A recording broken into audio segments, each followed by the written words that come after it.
1000 millième, une émission présentée par Gallian, acteur de référence des assurances dans l'immobilier. Information, gallian.fr. Radio Imo, l'information immobilière. Bonjour, bienvenue sur notre chronique du mois de décembre. Quel plaisir de te retrouver, Gilles, ça va ? Plaisir partagé. Bonjour Nafi, ça va, oui, et toi ? Bien, aujourd'hui nous parlons à nouveau d'un sujet chaud, brûlant, peut-être un peu plus que d'habitude même, puisque nous parlons de l'autogestion. Pas facile de relancer les mauvais payeurs, surtout quand ils sont vos voisins de palier. Les esprits s'emballent pour le tout numérique, la sensation du full digital débarque aussi en copropriété et on s'en réjouit, ou pas. Maintenant, grâce au numérique, ça devient un petit peu plus compliqué. Qu'est-ce que tu en penses ? Effectivement, l'autogestion ou syndic bénévole a toujours existé. Alors effectivement, aujourd'hui, les logiciels développent des applications collaboratives où chacun peut maintenant participer à la vie de son immeuble. Tout le monde peut donner son avis, même si personne n'en tient compte. Tout nouveau, tout beau, voilà un bon outil de communication et peu importe que la dématérialisation des conversations encourage les comportements hostiles. Maintenant, faire croire aux copropriétaires que le miracle numérique va d'un coup de baguette magique leur permettre de s'autogérer en 3 clics et de se libérer enfin du joug de l'affreux syndic bon à rien, inutile et toujours trop cher, n'est selon moi que boniment du marchand. Oui, c'est pour ça que je parlais de compliqué surtout pour le gestionnaire de copropriété, même si ça a des avantages certains. L'autogestion syndic bénévole a toujours existé, on est d'accord là-dessus. Par contre, elle progresse. 10% en 2015 contre 5% en 2005. Quelle en est la raison pour toi, Gilles ? Alors effectivement, elle progresse. Moi, je dirais que c'est à cause surtout des lois. À surcharger toujours davantage le syndic de tâches administratives, les lois l'ont contraint finalement à remonter ses honoraires. C'est normal. On peut dire que la loi gâte les choses en voulant les rendre meilleures. Et à cause d'elle, les petites copropriétés n'ont plus les moyens de se payer un gestionnaire professionnel. Et là, c'est vraiment moche. Là, c'est la gestionnaire qui parle.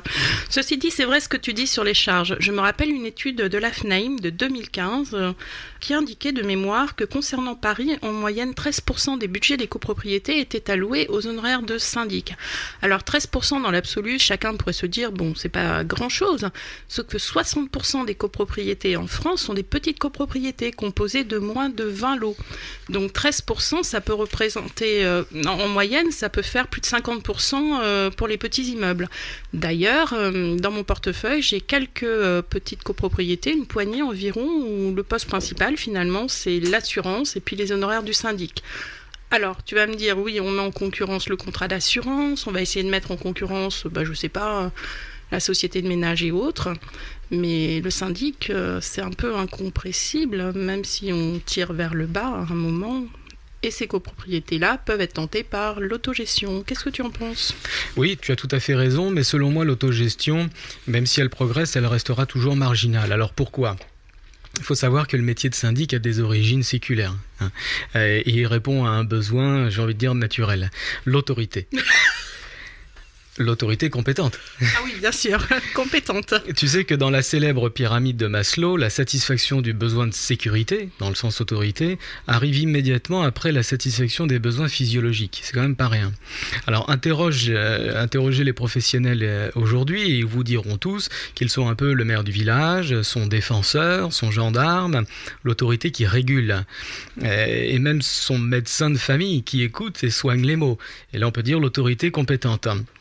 On peut tout demander à son syndic, tu sais, de s'occuper des affaires communes, bien sûr, c'est son boulot, mais aussi des petites affaires privées qui arrangent tout un chacun. On en avait parlé dans une précédente chronique. En plus de ça, il n'y a plus de gardien. On peut dire que le syndic l'a remplacé à certains égards. Ah oui, n'hésite pas à me demander d'aller distribuer des clés ou d'aller relever les compteurs d'eau. Tout à fait. Alors le syndic, on peut lui taper dessus sans se donner mauvaise conscience, puisque on peut dire que l'être humain se désincarne dans l'institution syndic. Une personne morale et professionnelle qui ne peut avoir mal. Et pour la paix de l'immeuble, mieux vaut hurler sur son syndic que sur son voisin. Au fond, le syndic est là pour ça. Il a bon dos et c'est pour ça qu'on l'aime, diront les plus honnêtes, ou qu'on le paye, diront les plus mesquins. C'est beau ce que tu dis, Gilles. Merci. Il n'est pas impossible toutefois de se passer du syndic B professionnel. Les chiffres sont là. 11% de mémoire des copropriétés sont bénévoles. D'ailleurs, l'INSEE indiquait que ça représentait 55 000 copropriété. Alors effectivement, ça existe, syndic bénévole, ça peut durer, pas forcément longtemps. Moi je dirais que quand les planètes s'alignent, quand se conjuguent multiples facteurs humains. Alors, c'est quoi ces facteurs humains ? Un copropriétaire leader qui dispose de temps libre, donc soit à la retraite ou en freelance, une petite équipe de bénévoles autour de lui, parce que finalement on ne peut pas tout faire tout seul, des voisins qui ne se déchirent pas, ce qui peut être rare, et que tout ce bel édifice surtout dure dans le temps. Car la rotation des propriétaires dans un immeuble s'accélère aussi. Et que se passera-t-il le jour où cette perle rare de copropriétaires meneurs et dévoués vendra son appartement et quittera l'immeuble ? Sera-t-il aussitôt remplacé par un voisin clone de même valeur ? Bien sûr que non. Les copropriétaires pousseront l'un d'entre eux à prendre le relais et on va l'appeler le volontaire désigné d'office, acceptera sans joie. Il fera illusion un temps avant que ses amis de copropriétaires ne se rendent compte que ce n'est plus tout à fait comme avant. Et alors ils commenceront par être un peu déçus et après plusieurs essais ratés avec plusieurs chanceux, on peut dire que désappointés, ils s'en retourneront voir le bon vieux syndic, celui-là même qu'ils avaient quitté, l'esprit empli d'illusions. Et peut-être même, on peut rêver qu'ils se diront que même s'il n'est pas parfait, au moins il fera le boulot, et surtout le sale boulot, et qu'ils pourront retourner à leurs occupations habituelles. Exactement, et ce sera la fin de l'aventure.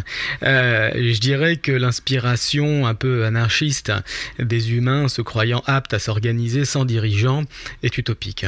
Les expériences montrent que l'autogestion dans le champ politique ou économique mène à des résultats plutôt contrastés. Elle peut exister, mais de façon marginale et éphémère. Et là, je dirais, une citation, la précipitation est presque toujours suivie du repentir. Oui, quoi qu'il en soit, le travail du syndic professionnel n'est pas gratuit.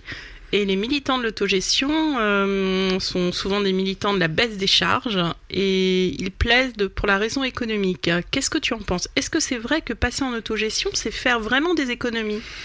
Oui, peut-être dans l'immédiat, on a une sensation d'économie dans l'instant, mais admettons que les autogérés économisent leur quote-part d'honoraires de syndic, on va dire 15 € par mois et par personne. Plus ou moins. Mais comme dans la vie, rien n'est gratuit, sauf l'air qu'on respire, bien sûr. Ils paieront de leur temps et de leur énergie. Et encore, même pas l'air. Et oui, surtout envie. Et lorsque les choses iront se compliquer, les autogérés se paieront aussi un expert comptable pour remettre de l'ordre dans leurs comptes. Ils se paieront aussi un avocat pour interpréter leur règlement de copropriété qu'ils ne savent pas lire ou plus lire ou qu'ils n'arrivent pas à interpréter. Au bout du compte, feront-ils vraiment des économies ? Non, pas vraiment. Alors on n'est jamais mieux servi que par soi-même, certes, mais faire soi-même c'est long, c'est fastidieux, c'est compliqué, c'est du travail. Et le travail, ça se paye. Alors, ne balayons pas le syndic d'un revers de main, bien sûr, mais ne balayons pas non plus quelques avantages de l'autogestion. Et je pense que les deux modes d'administration peuvent très bien se croiser, se mélanger. D'accord, donc tu envisages une voie médiane, c'est très intéressant. Tu peux préciser ? Oui, cette voie médiane, c'est la cogestion. La cogestion. La cogestion se dose suivant les besoins de l'immeuble, la volonté et les compétences du conseil syndical et la souplesse du professionnel. Et bien que les esprits chagrins ressassent le contraire, le syndic et le conseil syndical savent se parler et organiser leurs relations depuis longtemps. Et notre bien-aimé full digital facilite grandement les choses. Oui, l'accès aux documents du syndicat sur un site extranet s'est développé chez les syndics bien avant son application en 2015. Je me rappelle que chez nous, on l'avait déjà depuis 2008 presque. Les nouveaux syndics en ligne, quoi qu'on en pense, sont des exemples de cogestion rendue possible grâce au numérique d'après moi. Qu'est-ce que tu en penses ? Tout à fait. Alors, c'est possible grâce à la cogestion possible grâce à la dématérialisation, grâce aussi à la loi, car il faut rappeler que dans les immeubles de 15 lots au plus, la loi Allure en 2014 autorise la délégation de pouvoir au conseil syndical pour la mise en application et le suivi des travaux et contrats financés par le budget prévisionnel. C'est l'article 25 petite a de la loi du 10 juillet 1965. Alors légalement, le conseil syndical assiste et contrôle la gestion du syndic. Il est d'usage que certains conseils assistent un peu, d'autres beaucoup, et encore d'autres pas du tout. C'est ainsi. En gros, ce que tu indiques, c'est qu'une plus grande implication du conseil syndical se rapprocherait de l'autogestion. C'est cela, c'est tout à fait ce que je pense. Et je suis d'accord avec toi en fait sur ce point-là. J'ai ça sur pas mal d'immeubles en fait et ça fonctionne plutôt bien. Tout à fait. Ça se rapproche de l'autogestion, mais ça reste quand même de la cogestion avec un syndic professionnel. Donc, c'est une autogestion, mais on ne se prive pas du support du syndic avec ses conseils, sa médiation, sa carte professionnelle, sa garantie financière et sa responsabilité civile professionnelle. Encore une fois, sans l'entrave du contrat de syndic type, on y revient systématiquement, les parties pourraient plus facilement concevoir leur cogestion sans avoir à passer par de curieuses conventions annexes. Ah, le contrat de syndic qui a fait couler beaucoup d'encre et on a déjà parlé dans une de nos précédentes chroniques que vous pouvez télécharger en podcast d'ailleurs. Oui, alors c'est vrai, et on peut rajouter également que la cogestion inspire l'avant-projet de réécriture de la loi du 10 juillet 1965, élaboré par le groupe de travail appelé GRECO. Ce groupe de travail instaure pour les grandes copropriétés un conseil d'administration, c'est un projet, un conseil d'administration autonome et plus efficace, autrement dit un conseil syndical au pouvoir élargi. D'accord, la cogestion est donc possible dans les petites comme dans les grandes copropriétés si je te suis et sur ce point je te rejoins. Ce sera le mot de la fin, Gilles. Merci pour ta participation. Mais merci Nafi. Tu reviendras pour une 5e émission ? Évidemment. Vous pouvez retrouver l'émission en podcast sur Radio Imo, la télécharger, la diffuser. À très bientôt.